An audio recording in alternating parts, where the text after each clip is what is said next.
सत साहिब सतगुरुदेव की जय। बंदी छोड़ कबीर साहिब जी की जय। बंदी छोड़ गरीबदास जी महाराज जी की जय। स्वामी राम देवानंद जी गुरु महाराज जी की जय हो।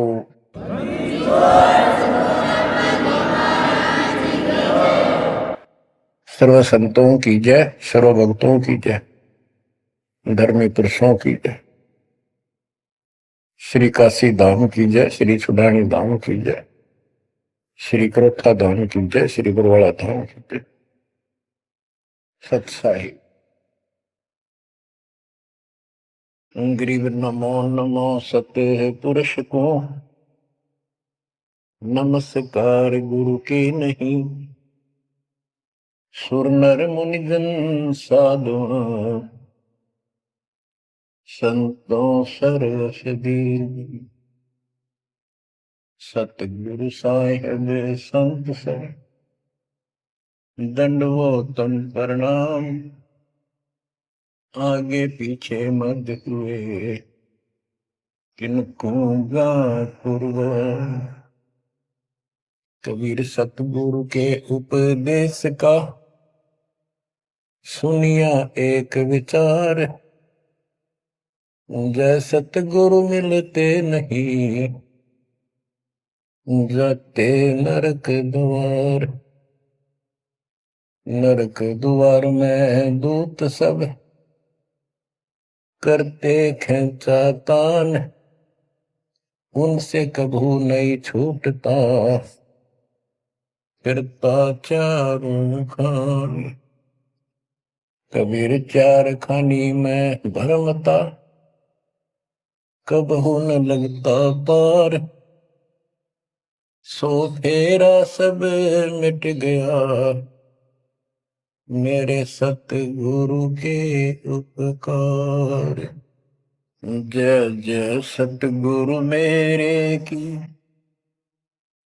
जय जय सतगुरु मेरे की।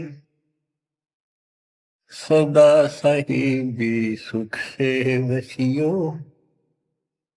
अमरपुरी के डेरे की। जय जय सतगुरु मेरे की, जय जय सतगुरु मेरे की। सदा साहिबी सुख से वसियो, सतलोक के डेरे। निर्विकार निर्भय तू ही, और सकल वैमान। जी साधो और सकल वैमान। सब पर तेरी साहिबी, सब पर तेरी साहिबी। तुझ पर साहिब नाम, निर्विकार निर्भय। परम पिता परमात्मा कबीर जी की असीम कृपा से बच्चों,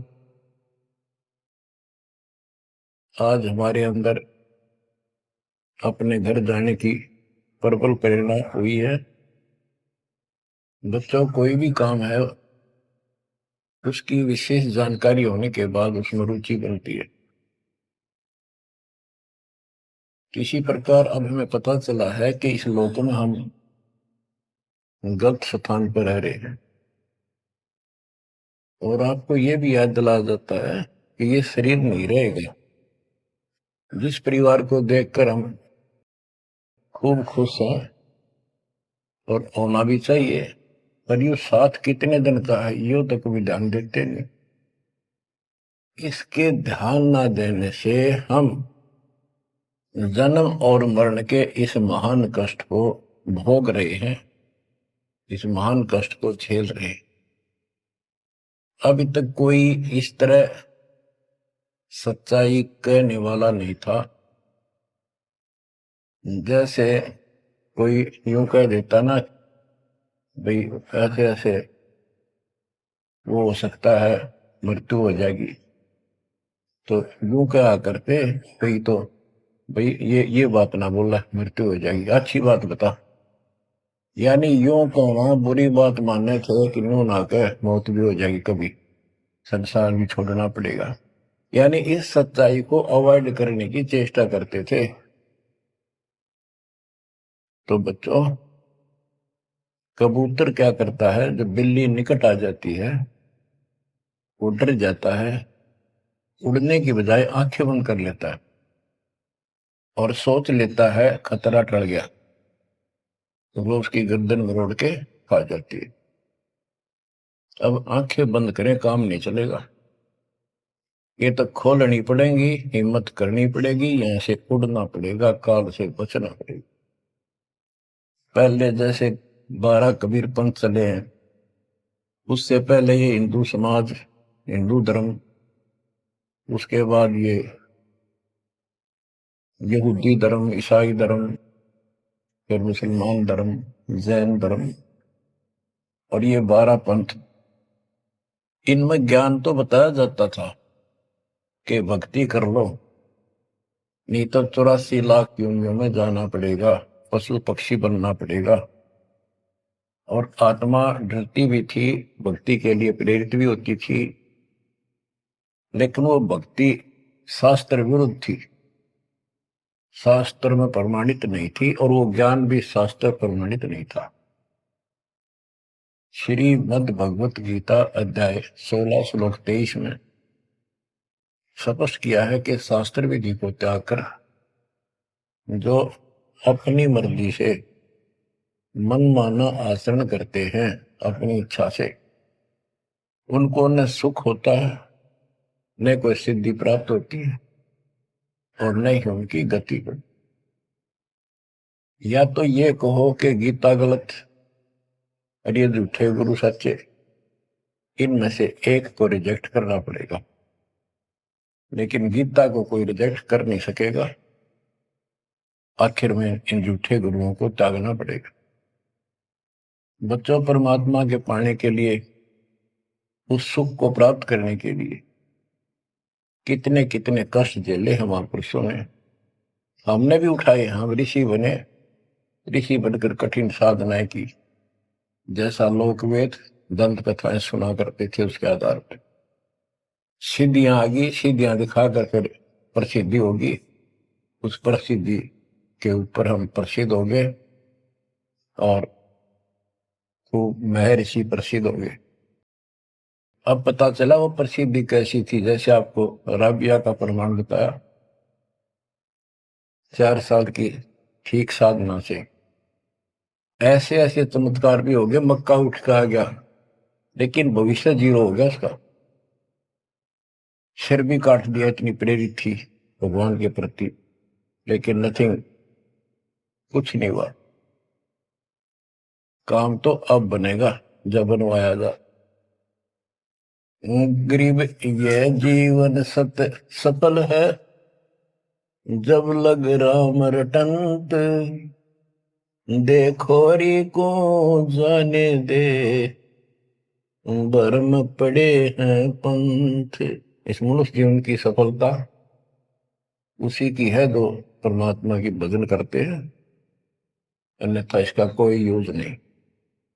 पशु पक्षी का भी ऐसा ही जीवन है, ऐसे ही कर्म वो करते हैं, खाना पीना, टट्टी जाना, बच्चे उत्पन्न करना, बच्चों के लिए फिर सारा दिन भटक के उनका पोषण करना, फिर मर जाना, ये कोई जीवन है? इस ज्ञान से आपके अंदर जो गलत प्रेरणा भरी हुई है, वो काल द्वारा भरी गई है, बहुत प्रबल है, वो सामान्य नहीं है। अब जैसे किसी को बुखार हो जाता है तो उसके बस की बात नहीं वो नॉर्मल हो जाए। तो बच्चों, आपके लगन लगानी पड़ेगी। जैसे बुखार हो जाता है, उसके बस की बात नहीं कि वो ठीक ठाक रहे, अपने ठीक क्रिया करे, तो उसके लिए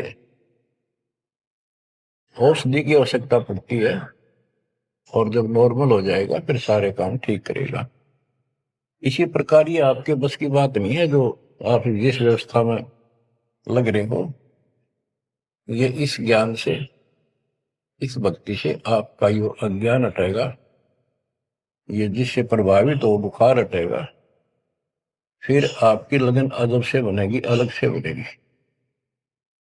अगर ये भाव नहीं बना तो क्या ये जीवन अच्छा है जो आप जी रहे हो? कोटि जन्म तन भर में दोगे कुछ नहीं हाथ लगा रे।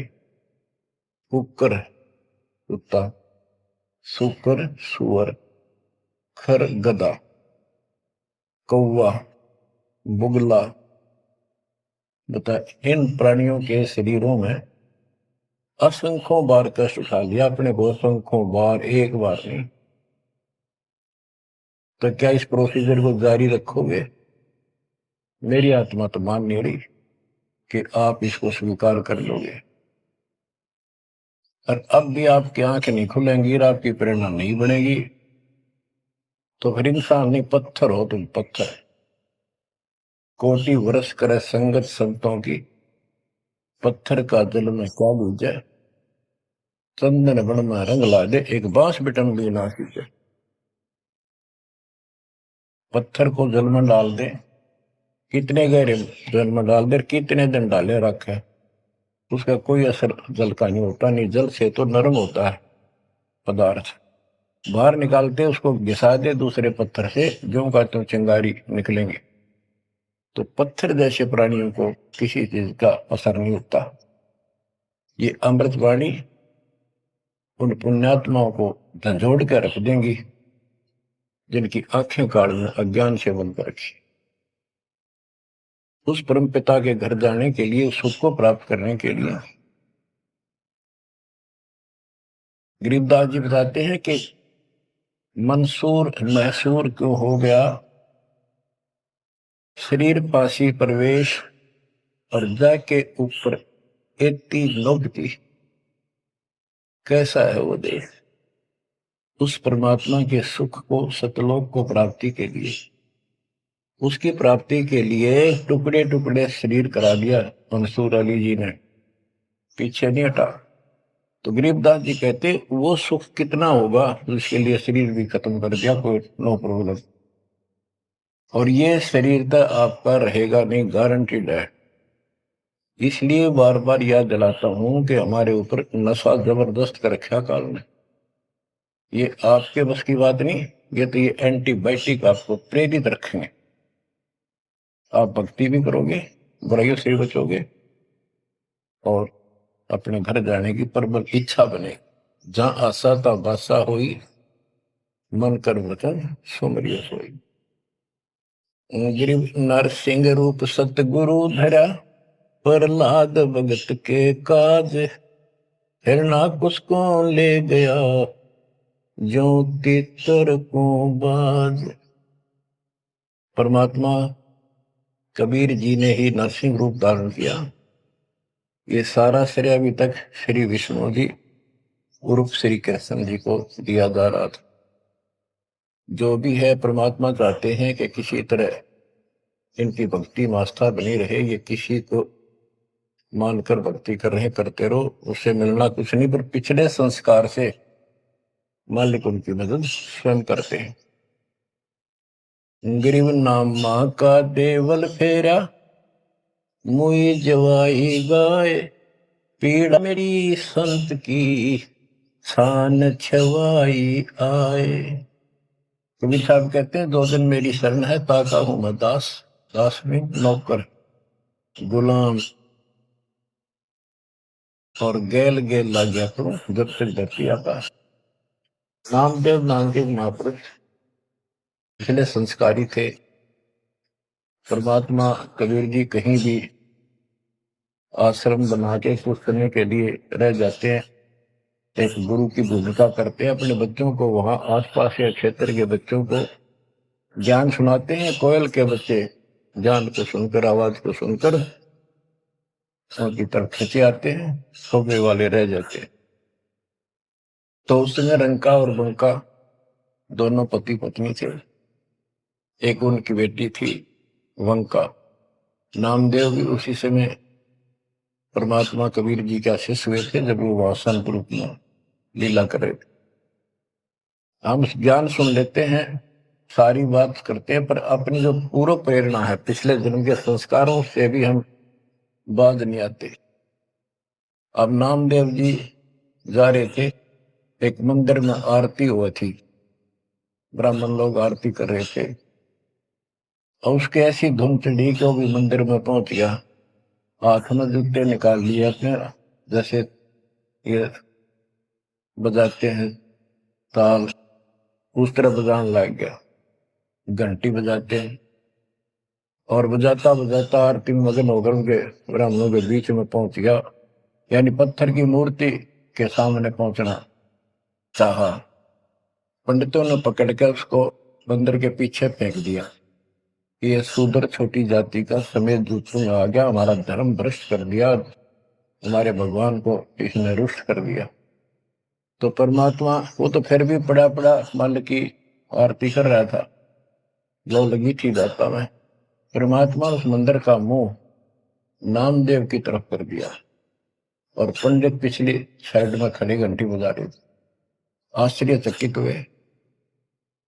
तो एक दिन नामदेव रंका बंका के घर गया, तो उस दिन वंका लड़की, रंका और बंका जंगल में लकड़ियां लेने गए हुए थे, पीछे वो लड़की अकेली थी, वह कोई पट्टी तैयार करे थी, जैसे किसी को चोट लग जाया करे, हल्दी वगैरह लगा कर। नामदेव बोला, बहन किसको क्या हो गया, किसको चोट लगी, किसके लिए पट्टी बना रही हो? उनका बोली, रे नामदेव तू गुरु जी ज्यादा दुखी ना करा कर, तो भाई मर्यादा में नहीं रहता,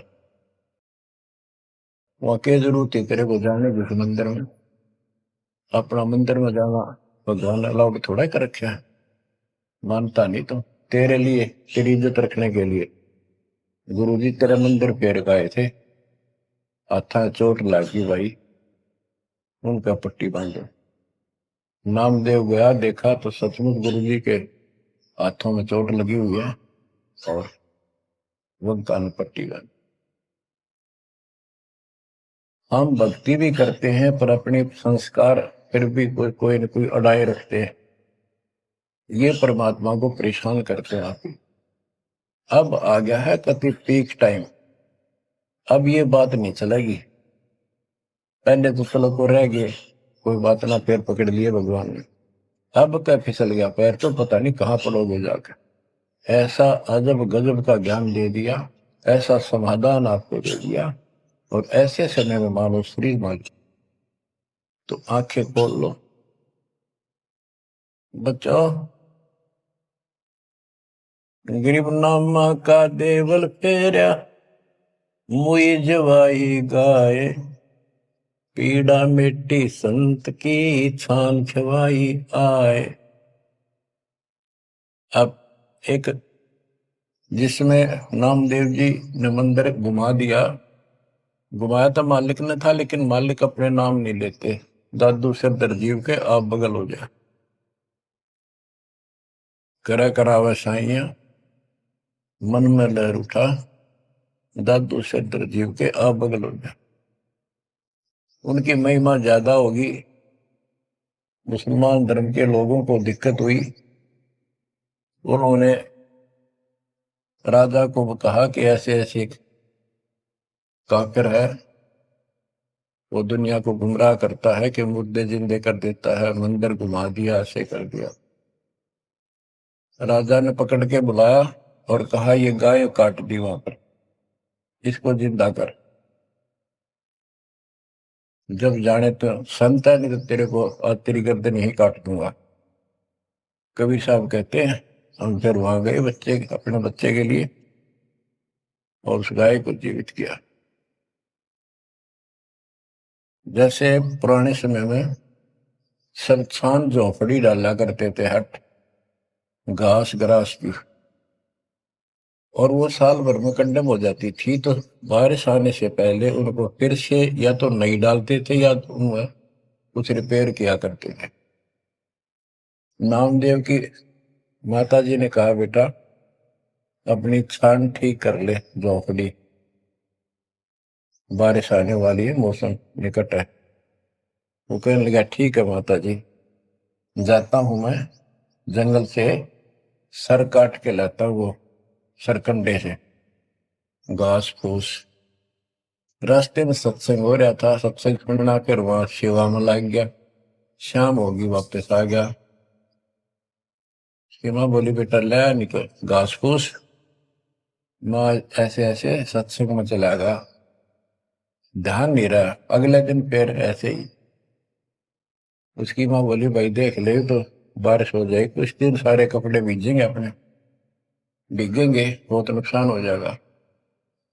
अगले दिन भी ऐसे हुआ। तीसरे दिन उसने सोचा आधा सत्संग सुन लो और फिर जाऊंगा। आधा सत्संग सुनकर चल पड़ा। सत्संग तो फिर पूरा ही सुनना पड़ा उसने, फिर सेवा सेवा ना करी, अपना काम के लिए चल पड़ा। जल्दी जल्दी घास फूस काटने लगा, पैर में कुहाड़ी लगी, दांती लगी और ज्यादा चोट लगी। पैर के पट्टी बांधी, अपना कपड़ा वही ले रखा था पाड़ के चंदर। और उसी दिन परमात्मा ने नामदेव का रूप बनाया और खूब ये सरकंडे सिर पर धर के लाए, आकर छान बना दी और डाल दी। नामदेव शाम को लंगड़ाता लंगड़ाता पहुंचा। माँ बोली के लग गया बेटा? मैंने बताया माँ ऐसे ऐसे आज भी ना लड़ पाया मैं तो। माँ उस झोपड़ी से आगे पहुंच गई, बेटे को तकलीफ सी देख के क्या लग गया बेटे के। माँ माफ करिए आज भी नहीं सामान लान पाया मैं तो, वो ऐसे ऐसे बन गई मेरे साथ। कोशिश करो था जल्दी जल्दी काटूं, माँ दुख पाओगी। मेरे तो पैर में कुहाड़ी लगी है, दांती लगी, चोट लगी और चला भी नहीं जाता। मैं ठीक होती बनाऊंगा झोपड़ी। उसकी माँ उसके मुंह की तरफ फेंक के बेटा क्या बोल रहा है तू? तो अभी तो आया था झोपड़ी खुद बना के गया। बेटा क्या कह रही है, चोट कब लगी तेरे? नामदेव निकट आया, देखा ताजी झोपड़ी बना रखी है गजब के सरकंडे ला के। ऐसे तो आसपास की तो थे भी कोनी ऐसा घास फूस। रामदेव खूब रोया बैठे। माँ भगवान थे, परमात्मा थे वो तो। बच्चों दो दिन मेरी शरण है ताका हूं मैं दास, गेल गेल ला गया फिर जब तक धरती आकाश। ये किसी जन्म में भक्ति खूब करी थी जैसे इस युग में, और इस युग के पिछले हुए भक्ति गजब की रहती है, क्योंकि यह साधना शास्त्र में खुला। मोक्ष ना होता तब तक परमात्मा इनके साथ रहे, इनसे चमत्कार भी होते रहते, नाम भी हो जाता, पर काम तो ना बढ़ा, मोक्ष तो ना हुआ। तो ये जो ज्ञान आपको सुना जा रहा है, ये हर पहलू पर आपको सतर्क किया जा रहा है। तो या तो इस भक्ति में छोड़ दो, रिया कति दर्द हो जाओ, कमर कस लो, अब के पीछा छुटवाना है। ये लल्लो पत्तो बहुत होली। केवल हम सुख मांगते हैं, धन मांगते हैं, बेटा ना तो बेटा मांगते हैं और धन संपत्ति मांगते हैं। ये तो बिना मांगे दे देगा जब दिल डट गया आपका। डर रहे तो कोई भी काम है दृढ़ता के साथ होता है। धीरे धीरे रे मना, कबीर साहब है। कबीर धीरे धीरे रे मना, धीरे सब पूछो, माली सींचे सौ गुड़ा ऋतु आए फलो। आज पौधा बोया है आम का, अगले दिन नहीं लगेंगे फल उसके, महीने 20 दिन में भी नहीं लगेंगे, वर्षों उसकी सेवा करनी पड़ेगी। एक बार पेड़ बन जाने दो, फिर देखना आपको छाया भी और फल भी इतने देगा, आप भी खाइयो, रिश्तेदारों को खिलाइए। इसी प्रकार से भक्ति रूपी पेड़ को, पौधे को पेड़ बना लो। दास देख रहा है, दास ने शुरुआत जब की थी उनकी क्या स्थिति थी मेरे बच्चों की, भक्तों की। वो डटे रहे, टिके रहे, आज हर तरह से उबारा है, संसार से न्यारा है और मोक्ष मिलेगा। जो जन्म मरण का कोड कटेगा। गरीब कबीर के सो बंजारा हुआ, आप भक्ति के हेत कंकर बोई जान के, धना भगत के खेत। धन्ना भगत जी बहुत जबरदस्त लगन की लगी हुई थी उनकी, बहुत जबरदस्त भगत थे। दया भाव संत में होती है। बारिश हुई, बीज सभी किसान ज्वार बीजने चल पड़े। तन्ना की पत्नी ने भी ज्वार दे दी 5 किलो, अल्ले खेत में बो के आओ। भगत जा रहा था बैलों को साथ, बैल लेकर के, हल लेकर के। रास्ते में 4-5 भगत भूखे थे, बैठे थे। अब भगत स्वाभाविक साधु संत को देखकर राम राम करी, उसने बैल खड़े कर दिए, बैठ गया 2 मिनट भगवान से। सुबह सुबह पता चला कि उन्होंने 3 दिन से भोजन नहीं खाया था और मरने के कगार पर। कहने लगे भगत हम तो मृत्यु के निकट हैं, कहीं भोजन नहीं मिला। क्योंकि रेगिस्तान राजस्थान या भी पहले सारी स्थिति ऐसी थी नहीं बढ़िया वाली जनता की। बारिश हो गया तो फसल होगी, ना तो भूखे मरा करते। तो भगत जी ने सारे के सारे ज्वार रख दी उनके आगे, बीज। वो मरे थे भूखे, सारी खा गई।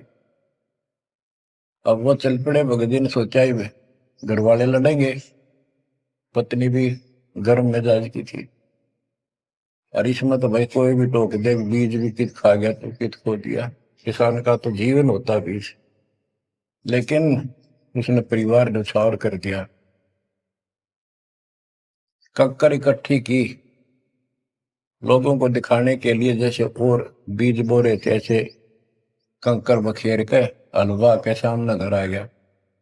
खेत में जाकर नहीं देखा।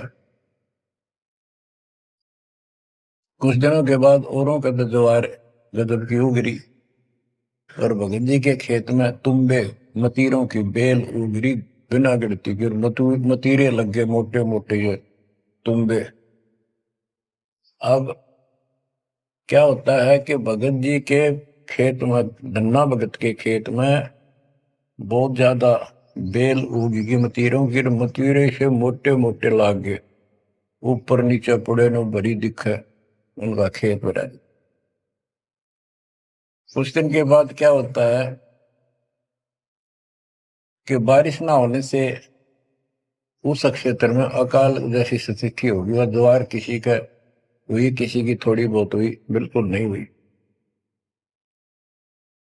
तो वो तो बाद की बातें हैं। किसी ने जाके धन्ना भगत की पत्नी को बता दिया कि तुमने ज्वार नहीं बोई। वह बोली बोई, वो कहा हमारा भगत कि ना आपके तो मतीरे उग रहे हैं, ज्वार है ही नहीं। उसका दुख हुआ, ज्वार भी कित खा गया यो। तो वह गई, देखा सचमुच वहां तो मोटे मोटे मतीरे भरे पड़े।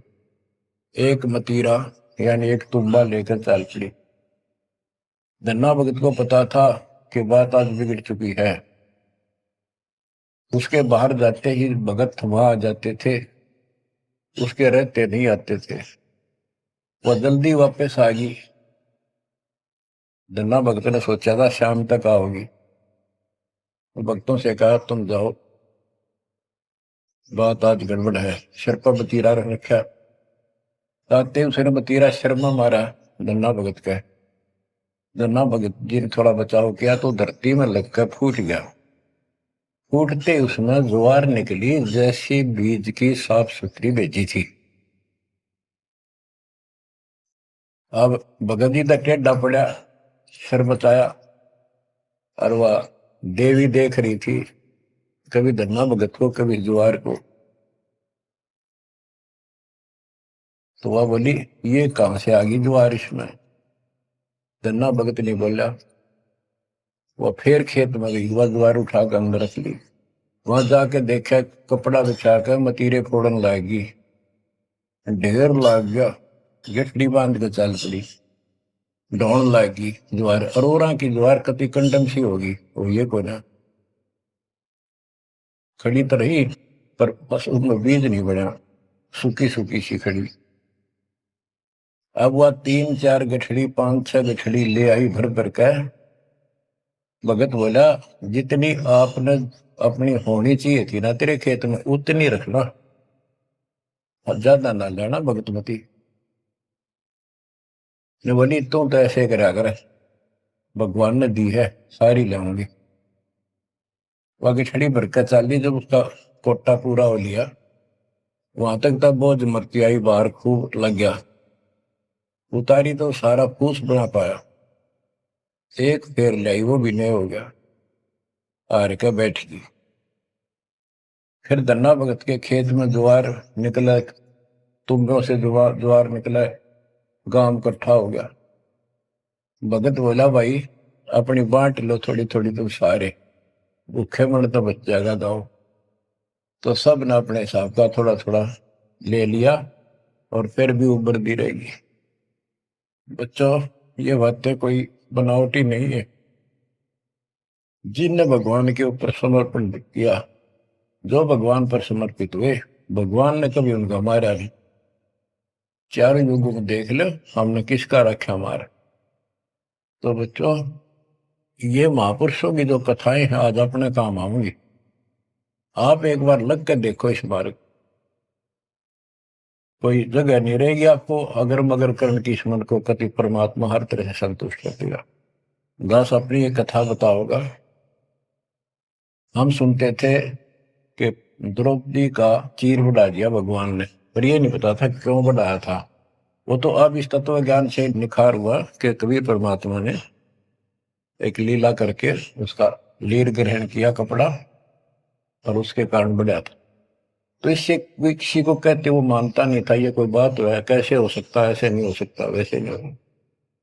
हम भी मानते थे कि चल ना होगा, पर भगवान तो है और बहुत काम कर रखे हैं। मन मानता था भगवान कुछ भी कर सकता है, क्योंकि आस्था जब भी बनती है जब ये भावना बढ़ जाएगी परमात्मा जो चाहे सो कर सके। उसके सामने इम्पॉसिबल वर्ड नहीं है उसकी डिक्शनरी। आपको बताता हूँ, नाम ले लिया, 2-3 साल हुए थे बस। 1988 में नाम लिया, 1990 या 89 की बात है, 88 या 89 की। तो एक मकान बनाया, ऊपर मकान बना रखा है, उसके ऊपर एक गैलरी ही पूजा स्थल बनाया, 5.5 बाई 15 फुट का। उसमें एक गली में झांकी थी, खिड़की और विंडो, और एक अंदर आंगन की तरफ क्रॉस वेंटिलेशन बढ़िया था। तो जल्दी के कारण मैं बने बनाए वो लिया जगड़े, पूजा स्थल 2 मांझ का उनको पेंट पेंट करके लगा दिया। उनमें शीशे भी लगे हुए थे। एक शीशा टूटा हुआ था, एक शर्फ खिड़की का, वो डबल होते, मैं ये चढ़वा देंगे बाद में, जल्दी काम हो जाएगा। वहां मैंने ये भक्ति बोध छपुआ कर रखी कि गुरुजी आएंगे उनको सौंप दूंगा, वो आगे भक्तों को देते रहेंगे जब कोई दीक्षा लेगा। ऐसे सेवादास करने लगा। क्या हुआ कि उस जो शीशा फूटा हुआ था उसमें क्या चूहे बढ़कर उनको काटने लगे। और उस समय क्या था, जब वो जंगले लगाए तो जाली लाया था, ये एक लोहे की जाली जो मच्छरों से बचाने के लिए खिड़कियों पर लगाई जाती है बाहर की साइड। और वो गलती से वो गलत काट के दे दी। मैं वो साइज लिख के उस लोहे की दुकान पर दिया, भाई ये काट के तैयार कर दे, इनका गल बना दे। मैं और सामान लेकर वापस आया, उसने बांध के लपेट कर रख रखी थी, मैं उठाकर चला आया पैसे देकर। आके मैंने कहा ले भाई लगाओ। तो ये बड़ा लड़का, अरे को वहां किराएदार रहता था, वो बोले हम लगा देंगे। कील क्या सारी ला रखी थी, उन्हें सीढ़ी लगाई। मैं तो चला गया उनको कह के, शाम में आया तो कोई नहीं लगा रखी। पूछा भी कारण क्या था, क्यों नहीं लगाई। उन्होंने बताई कि छोटी है, बराबर में छोटी रहेगी, कम से कम 9 इंच छोटी है। वो लिखा था मैंने 3 फुट 9 इंच, उसने 3 फुट काट दी, या नौकर ने देख के काट, या गलती लगी जैसे भी। फिर मैंने सोचा भी छोड़ो भाई, अब किसके साथ मत्था मारे जाकर, वो कहेंगे तेरी गलती है, आपने यही साइज बताया था। मैं इस चक्कर में नहीं पड़ा करता। मैंने वो उठा के स्टोर में डलवा दी। एक सीजन बारिश का ऊपर का उतर गया, फिर वो नित्य नेम छपवाई पुस्तक, फिर उसमें चूहे बढ़ने लगे। कपड़ा बांधा, कपड़ा काट दिया। ये मन में था कि वो जाली तक पूरी है नहीं। फिर दिमाग में आई, भाई ऐसे करो, इस एक खिड़की में दिक्कत है, इस जाली को ऊपर नीचे करके दोनों को एक में सेट कर दो। तो वही दोनों किराएदार, ये बड़ा लड़का, ये छोटा ही था, 14-15 साल का। तो मैं उनको कह के अपनी ड्यूटी पे चला गया। इनकी माता जी ने, नारों ने, वो वहां से निकाल के जाली स्टोर से नीचे डाल दी, भाई लगा दियो। इन शाम सी न लाई किता। मैंने आके पूछा, एक जाली ला रखी, वह पूरी एक नीचे पड़ी। मैं ड्यूटी से आया शाम को 5 बजे। मेरे दुआएं बात खटक रही थी। इन लगा दी होगी बच्चा ने, ठीक से ना, मैं आप लगाऊंगा साथ लगकर। मैंने देखा एक जाली नीचे पड़ी, एक ऊपर लगा रखी, उसी पे जो शीशा टूटा हुआ था, गिलास। वो गिलास लगवाने की टाइम नहीं मिल रहा था, क्योंकि दूर मेरी ड्यूटी थी, कौशली साइड में हेडक्वार्टर था, 77 किलोमीटर जाना था। ये ऐसा था ही, जुगाड़ करना चाहा था मैं, कर दे फिर आराम से कर लेंगे। तो मैंने अनारों से पूछा कि ये जाली लगा दी उन्होंने। ईब ला के गए, सवेरे की कह रही थी भाई ला दे, पर ध्यान नहीं दे रहा था यो, लापरवाह। ईब ने देखा गाने वाला पापा, फटाफट बुला कर नील को लगवा दी। मैं बोला, जाली ये और ले आए क्या? ये बोला नहीं, और तो नहीं है, ये तो वही है जो ऊपर डाल रखी थी स्टोर में। मन ने ये सुबह आपके दादी इनको कह दी कि भाई ये रखी, लाओ, जब ला दी। मुझे विश्वास नहीं हो रहा, तू सच्ची बता, ये बदलवा तो नहीं लाए इसको? और बोली बदलवा की थी तो लाई मुश्किल तो है, बदलवान का कित सही हो। मैं हैरान, मेरा विश्वास नहीं हो रहा। एक पूरी हो ही नहीं सकती, पूरी होकर के भी 6-7 इंच नो लटक रही बराबर में मुड़ के। 9 इंच वो बड़ी और 6 इंच और एक्स्ट्रा उसी साइड में। दूसरी देखी, दूसरी भी गई। फिर इसने लैब में ढूंढ गया, बड़े लोग खेल खेल रहा था कितना। मैं बोला, तू ये बता, ये जाली बदलवा के लाया है कि वही है? वही है, मेरी मां ने उतार के यहाँ डाल रखी थी, हमने ला दी। मैं मेरी कसम खा, कबीर साहब की कसम खा। बच्चों, वो दिन है आज, इतना गजब का विश्वास कर दिया दोस्तों। बात कुछ नहीं थी, बात और भी लाई जा सके थी, लेकिन वो दिखा दिया, कपड़ा छोड़, हम लो बढ़ा जा। इस मालिक कबीर साहब ने लोहे की जाली बना दी। वो आज भी विद्यमान है, एक तो उनमें से। वो मकान बेच दिया था इसने, वीरेंद्र ने, मेरे यहाँ इस मार्ग पाने के बाद। जिसने लिया वो भगत, उस भगत ने वापस डोनेट कर दिया कि ऐसी अनमोल पूंजी को मैं सुरक्षित नहीं रख पाऊंगा, आपको वापस दे। आज वो फिर वही है, वह जाली लगी हुई है। हमने भी उसमें सफाई किया नहीं है अभी, क्योंकि हमें थोड़ा सा फुर्सत अच्छी होगी, यहाँ से निपटेंगे मिशन को पूरा करके, उसको फिर याद के रूप में रखेंगे। तो बच्चों, विश्वास रखो इस मालिक पर। कह कबीर सुनो भी साधो, मैं तो हूँ विश्वास, और गलत साधना करने से कुछ नहीं मिलेगा। क्या बताते हैं, गरीब कबीर के सो बंजारा हुआ, आप भक्ति के हेत, काकर बोई जान के, धन्ना भगत के खेत। वहां काकर से अन्न हुआ, कंकर से, वहां काकर से अन्न हुआ, वहां केसों से हुआ कबीर। वार पार पावे नहीं, गति कुछ गहर गंभीर। अब नकली गुरुओं के कारण ये सारा अध्यात्म ज्ञान नष्ट होया पड़ा था।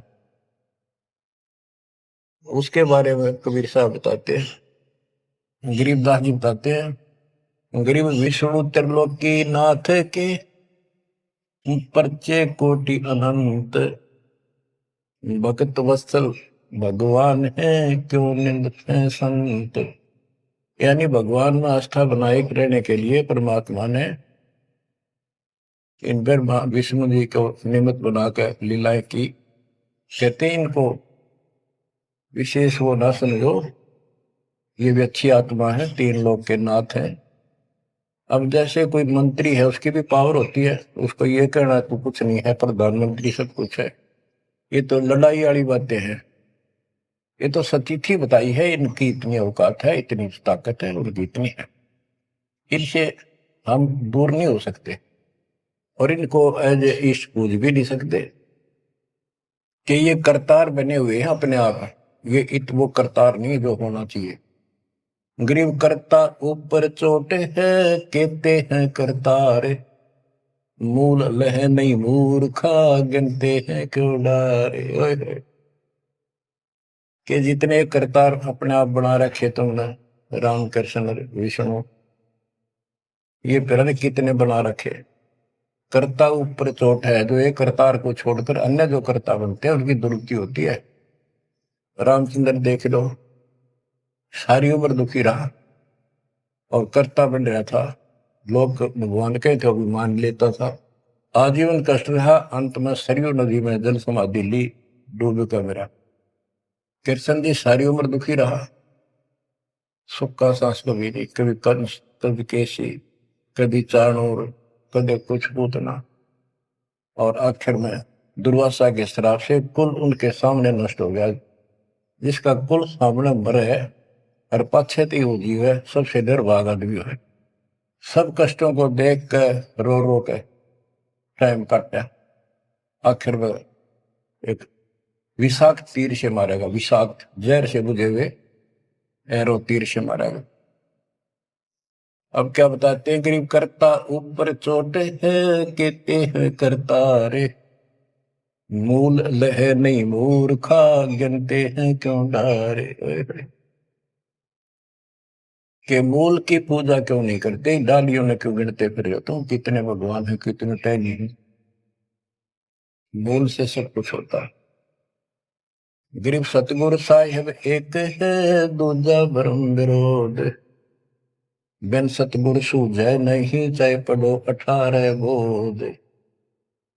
गरीब गल गोटा गुरु आखने, फांसी दे अड़ाए, द्वादश तिलक बनाए कर, चंपुर दे धकाए।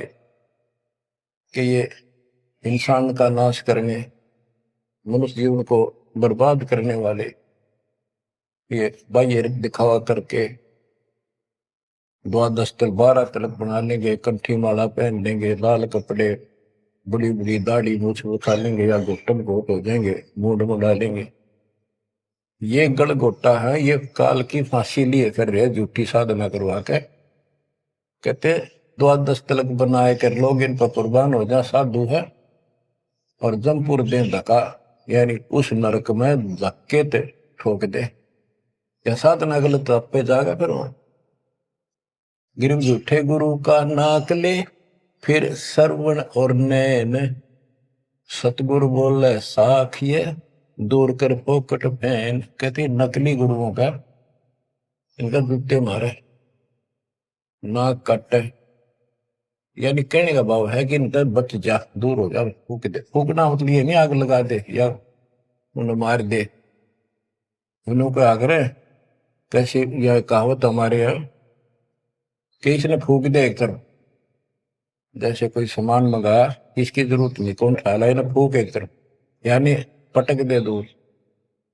एक गरीबदास जी कहते झूठे गुरु के नाक कान काट दे। इसका अर्थ है कि उनको कति वहां से अपने से दूर कर ले। गरीब झूठे गुरु को झटक दे, से स्वामी को फूक, या मैं दोष जरा नहीं, शब्द कहा हम कूक। गरीबदास जी बताते हैं झूठे गुरु को झटक दे, और जो नकली शिष्य उनकी मान उन चिपके बैठे उन्हें भी फूक। फूकने का मतलब ये नहीं उन्हें मार दे कि पड़े रहने दो। गरीब पीछे गई सो जाने दे, ले रहती को राख, उतरी लाभ चढ़ाई यो करो अपूठी चाक। गरीबदास जी कहते पीछे जो हुई सो हुई, उसने भूल जाओ, अब शेष बचे जीवन में संभाल लो, उतरी लाभ चढ़ाइयो करो अपूठी चाक। जैसे हम सत भक्ति ना करने से हमारे सारे काम बहुत खिंचके होते ही नहीं, परेशानी रहती है। और जब सच्चा गुरु मिल जाता है वही काम फटाफट होने लग जाते हैं। पुराने समय में कुएं से जल निकाला करते थे, सिंचाई का काम भी कुओं से होता था। उसमें बैल जोड़े जाते थे, एक लाव होती थी, लाव, वो डोल नीचे जाता था, एक लकड़ की पुड़ी होती थी, लोहे का इतना सिस्टम नहीं था, फिर लोहे की बनने लगी थी पुली, उसके ऊपर वो लाव यानी रस्सी, मोटी रस्सी होती थी, बढ़िया मजबूत। वो पुली से नीचे उतर जाती तो अब पुली घूमती नहीं, वो फिर कैसी होती थी, वो घूमती नहीं और अड़का खड़ा हो जाता नीचे, रस्सा गिर जाता साथ में। फिर उसको कहते ऊपर रख, फिर से पुली पर रख और फिर खींच, आसानी से घूमेगी और फटाफट पानी निकला होगा। कि शास्त्र विरुद्ध साधना करके भक्ति से दूर होकर भगवान से तुम दुख पा रहे हो, फिर से भक्ति शुरू कर दो, फिर आपको सुख। गिरिव पीछे गई सो जान दे, ले रही कुआं, जो शेष बचा जीवन इसको संभाल ले रख। उतरी लाभ चढ़ाइयो करो अपूटी चाख। गिरिव बोए बिन पावे नहीं, जीवित कैसा योग। 84 आसन करे मिटे न संसार शोक। के जीवित मरे बिना परमात्मा प्राप्ति नहीं होगी। तुम जैसे बकवादों में लग रहे हो, जीवित कैसा योग, ऐसे भक्ति नहीं पड़ेगी। और जो 84 आसन कर करके लोग दिखावा करते हैं, इसे मोक्ष नहीं है। गिरिव पंचअग्नि पाखंड है, मौनी तपे आकाश। झरने बैठे क्या हुआ, क्या जी में पंच गिरास। ये 5 धूने लगा के बीच में बैठ जाती है पाखंड करने के लिए। इन मकला इतनी है ज्ञान नहीं इनको। कोई मौन रखता है, कोई तप करता है, मटके गड्ढे के अंदर सुराख करा के एक तपाई कर रख के 40 दिन सर्दी के महीने में 100 मटके डेली पानी के अपने सिर पर डलवाता है। और बड़े बड़े गांव के लोग उस पाखंडी के चारों तरफ परिक्रमा करते हैं। और कोई कहे मैं सिर्फ 5 गिलास खाया करूं, ज्यादा खाता नहीं। इस तरह के ड्रामाबाजी से अट्रैक्ट करते पब्लिक को, पल्ला कुछ नहीं। गिरिव दूधा धारी शब्द है, पान फूल फल खाई। घट में नाम न संचय, ये बंधे जमपुर जाई। कई बताते हैं एक बाबा है, दूध दूध पियो है, बड़ा शब्द है, दूध दाधारी बोला है। और कभी फल खा लेता है, तो फूल फल ही खाता है। तो गरीबदास जी कहते हैं गरीब दूध दाधारी शब्द है, ये पान फूल फल खाई। घट में नाम न संचय रे, बंधे जमपुर जाई। सच्ची भक्ति है नहीं, सीधे नरक में जाएंगे। गरीब चुंडित मुंडित भद्रा, मोनी मैल न पावे। धूमर पान ठडेसरी, ये 2 जग धक्के खा। गरीब योग नहीं यो रोग है, जब लग निज नाम न चीन। घर घर द्वारे भटकते, देख बिना यकीन। गरीब देख लिया तो क्या हुआ, जब लग नहीं विवेक। 3 काल निपजे नहीं, नहीं मिटे कर्म रेख। के चुंडित मुंडित, जैसे बड़े बड़े सिर पर जटा रख रखी है, दाढ़ी बंडवारी, माला मोड़ा पहन गए, बाहर पहिए ड्रामा खोल कर रखा है, लाल कपड़े पहन रखे, या कति गोट करवा रखा, मुंड मुंडवा रखा। कहते हैं इनसे कुछ नहीं मिलना, कोई मौन रखते हैं। गरीब चुंडित मुंडित भद्रा, मोनी मैल न पावे। धूमर पान ठडे श्री, ये 2 जग धक्के खाओ। ये धूमर पान करें, नशे करें, सुल्फे की मारे चलम भर कर ढूंढ उठा दे, ठडे श्री खड़े होकर तप करते, कहते 2 जग में धक्के खाओगे, नरक में जाएंगे। बच्चों, ये मूल ज्ञान है, ये तत्व ज्ञान। और ये जो ज्ञान आपको दिया जा रहा है, आपके लिए वरदान होगा। ये कबीर साहब की गिफ्ट है। इस रजा को संभाल के रखियो, इसको हल्के में ना दियो बच्चों। कुर्बान हो जाओ, ये धन दे करते था सिंह धन हो गए, कितना पुराना पट्टा। इसकी शरण में डट कर सत्संग सुना करो, सेवा करो और दान करो, मर्यादा का निर्वाह करो, भक्ति करो। देखना न्यारे रंग ला देगा दाता। मालिक आपको मोक्ष दे, सद्बुद्धि दे, आपको याद बनी रहे अपने घर की सच्चाई।